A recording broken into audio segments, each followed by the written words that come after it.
தாய்மையை போன்ற ஒரு அருமையான காதலை இந்த உலகத்துல எங்கேயுமே பார்க்க முடியாதுன்னு தான் சொல்லணும். ஒவ்வொரு பெண்ணின் வாழ்க்கையையும் பூர்த்தி அடைய செய்வதுதான் தாய்மை. குழந்தை உருவான நாள்ல இருந்து அதன் வளர்ச்சியை அணுவா அனுபவித்து பிள்ளை பெறும் வழியை கூட பொருட்படுத்தாம குழந்தை நல்லபடியா பிரசவம் ஆனா போதும்னு நினைக்கிறவங்க தான் அம்மா. அது போல கருவில் உருவாகும் குழந்தைக்கு துணையா கடவுளால படைக்கப்பட்ட ஒரு தற்காலிக உறுப்பு தான் பிளாசண்டா என அழைக்கப்படும் நஞ்சுக்கொடி. உங்க குழந்தை கருவுல உயிரோட பாதுகாப்பா இருக்குன்னா அதற்கு காரணமே இந்த நஞ்சு கொடிதான்னு சொன்னா நம்புவீங்களா? எஸ். விந்தணுவும் கருமுட்டையும் இணையும் போது அது குழந்தைய மட்டும் உருவாக்குறது இல்ல, குழந்தையோட தொப்புள் கொடியையும் நஞ்சு கொடியும் சேர்த்தே உருவாக்குது.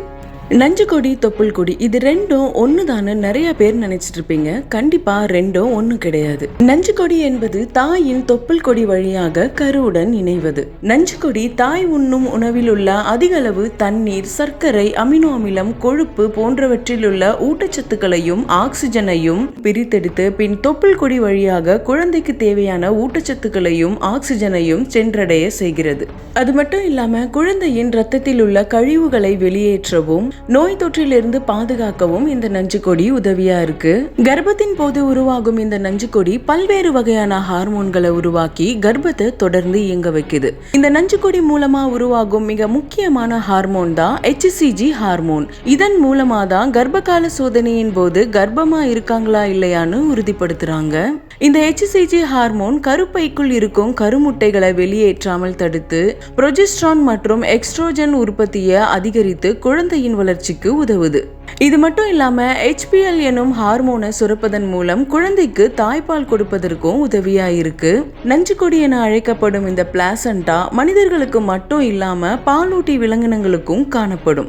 சில விலங்கினங்கள் தன் குட்டியை ஈன்றவுடன் நஞ்சு கொடியை உண்ணும் என்பது குறிப்பிடத்தக்கது.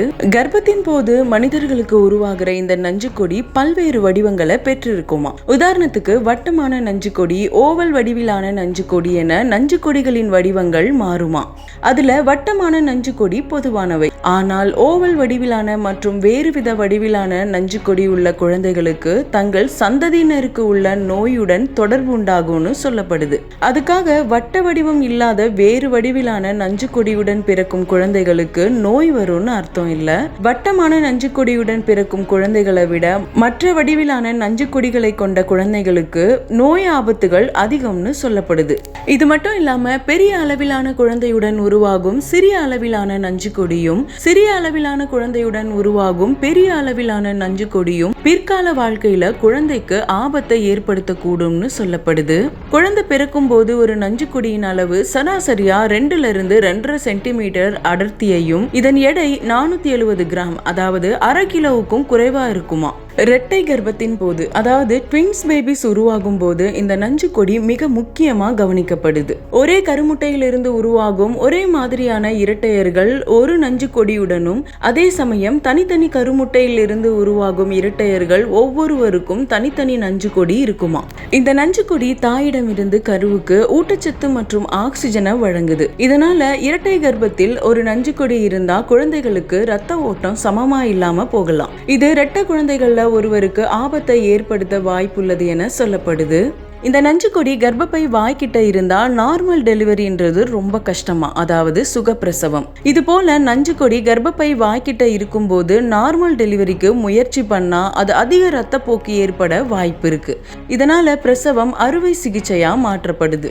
அது மட்டும் இல்லாம சுகப்பிரசவத்தின் போது குழந்தை வெளியே வந்ததுக்கு அப்புறம் 5-15 நிமிடத்திற்குள் இந்த நஞ்சு கொடி வெளியே வர தொடங்குமா. அப்படி இல்லாம நஞ்சு கொடி வெளிவராமல் உள்ளவே தங்கிட்டா அதிகப்படியான ரத்த போக்கு ஏற்படுமா. இதை தடுக்க கர்ப்பப்பையின் உள்ள கைவிட்டு நஞ்சு கொடியை எடுக்க வேண்டி இருக்குமா. இது தாய்க்கு அதிகப்படியான வலியை ஏற்படுத்துமா. அது மட்டும் இல்லாம நஞ்சு கொடியின் பாகங்கள் எதுவும் கர்ப்பப்பையின் உள்ள இல்லை என்பதையும் உறுதிப்படுத்திக்கணுமா. இல்லனா தாய்க்கு நோய் தொற்று ஏற்படுமா. இதனால தாயின் உயிருக்கு கூட ஆபத்து ஏற்பட வாய்ப்புள்ளதாக சொல்லப்படுது. பிரசவமானதுக்கு அப்புறம் சில நிமிடங்களுக்கு தொப்புள் கொடி உயிரோட இருக்குமா. குழந்தையின் தொப்புள் கொடி வெட்டி எடுக்கப்பட்டவுடன் இது செயலற்றுவிடும். இந்த தொப்புள் கொடியை அறுத்த பிறகு 5 to 15 நாட்களுக்குள் குழந்தைக்கு தொப்புள் கொடி காய்ந்து தொப்புள் உருவாகுது. சரி, இத்தனை பயன்களை கொண்ட இந்த நஞ்சு கொடியின் 10 மாத பணி முடிந்ததுக்கு அப்புறம் இந்த நஞ்சு கொடியை என்னதான் பண்ணுவாங்கன்னு யோசிக்கிறீங்களா?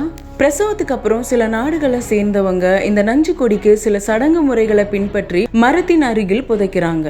ஆனா பல நாடுகளை சேர்ந்தவங்க இந்த நஞ்சு கொடியை சமைத்தும் சிலர் மாத்திரை கேப்சூல்களில் அடைத்தும் சாப்பிடுறாங்க. இதற்கு காரணம் குழந்தை பிறந்ததற்கு பின் தாய்ப்பால் அதிகரிக்கும், மன அழுத்தம் குறையும், உடல் வலிமை அதிகரிக்கும் என நம்பப்படுது. ஆனா இது விஞ்ஞான ரீதியா இதுவரை நிரூபிக்கப்படலை என்பதுதான் உண்மை. இந்த பிளாசண்டாவை, அதாவது இந்த நஞ்சு கொடியை சாப்பிடுறதுனால இன்ஃபெக்ஷன் இல்ல அலர்ஜி ஏற்பட வாய்ப்பு இருக்குன்னு சொல்லப்படுது. சரி, அப்போ நம்ம நாட்டுல இந்த நஞ்சு கொடியை என்ன பண்றாங்கன்னு கேக்குறீங்களா? நம்ம இந்தியாவுல பிரசவத்துக்கு அப்புறம் இந்த நஞ்சு கொடி மருத்துவ குப்பையா கருதி அழிக்கப்படுது. தாய்மை என்பது இந்த காலகட்டத்துல ஒரு வரமா பார்க்கப்படுது. ஒவ்வொரு பெண்ணும் தாய்மை அடையும் போது ஏற்படும் சந்தோஷத்திற்கு ஈடு இணையே கிடையாது.